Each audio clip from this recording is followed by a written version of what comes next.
Gangapur police Thane हद्दीत college road येथील तपस्वी बंगल्यात 16 एप्रिलला अनोळखी 4-5 जणांनी घरात घुसून वयोवृद्ध दाम्पत्याकडून घरातील सोन्या चांदीचे दागिने, रोख रक्कम, डेबिट कार्ड, क्रेडिट कार्ड, बँकेचे कागदपत्र, पासपोर्ट असे बळजबरीने हिसकावून चोरी केल्याचा गंगापूर पोलीस ठाण्यात गुन्हा दाखल झाला होता। गंभीर स्वरूपाचा गुन्हा असल्याने वरिष्ठांच्या मार्गदर्शनानुसार युनिट 1 च्या पथकाने घटनास्थळी भेट देऊन त्या भागातील सीसीटीव्ही फुटेज तसेच तांत्रिक विश्लेषणाचा अभ्यास करून पोलीस हवालदार नजीम खान पठाण, अंमलदार अप्पा पानवळ यांना मिळालेल्या गुप्त माहितीने युनिट 1 च्या पथकाने गाडगे महाराज पुलाखाली पंचवटी नाशिक या ठिकाणी सापळा रचून संदीप भरत रणबावळे आणि महादेव बाबूराव खंदारे यांना ताब्यात घेत विचारपूस केली असता सदरच्या गुन्ह्यात त्यांचा साथीदार नंदकिशोर रणबावळे, अरुण उर्फ बबन गायकवाड व एक विधी संघर्षित बालक यांच्यासह गुन्हा केल्याची कबुली दिली। संशयितांकडून मुद्देमाल जप्त करत पुढील तपास गंगापूर पोलीस करीत आहेत। याबाबत पोलीस आयुक्त संदीप कर्णिक यांनी माहिती दिली। नाशिक शहर पोलीस अंतर्गत गंगापूर पोलीस स्टेशन या ठिकाणी कॉलेज रोडवर 16 एप्रिलच्या रात्री 10:30 वाजता एक रॉबरी झालेली होती। एका बंगल्यामध्ये ज्या ठिकाणी एक वृद्ध दाम्पत्य राहते, तर त्या ठिकाणी काही गुन्हेगार घुसलेले होते आणि त्यांनी त्यांची ज्वेलरी तसेच त्यांचे डॉक्युमेंट्स हे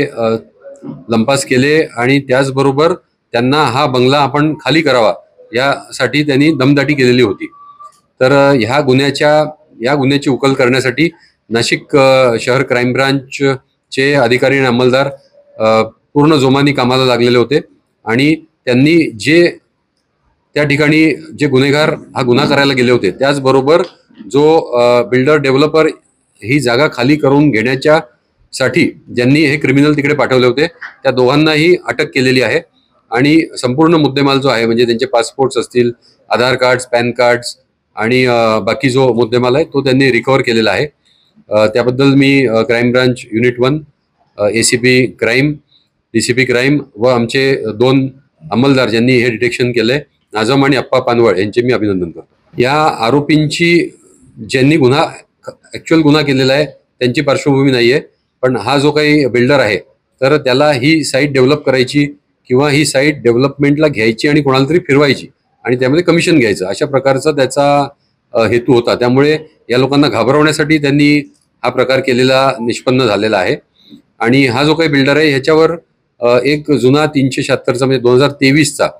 376 लग्नाचे आमिष दाखवून फसवणूक करणे व बलात्कार करणे असा गुन्हा त्याच्यावर दाखल। या गुन्ह्यामधील जे मुख्य आरोपी होते तर त्यांना ह्या कामासाठी उकसवणारा किंवा त्या कामासाठी कमिशन देतो अशा प्रकारची सुपारी देणारा हा जो बिल्डर आहे अजित प्रकाश पवार, तर हा नाशिकचाच डेव्हलपर बिल्डर आहे आणि त्याला क्राईम ब्रांच नाशिक यांनी अटक केलेला आहे। त्याची जुनी पार्श्वभूमी जी आहे त्याची 2023 रोजी लग्नाचे आमिष दाखवून फसवणूक करणे व बलात्कार करणे अशा प्रकारचा एक 376चा गुन्हा त्याच्यावर दाखल आहे।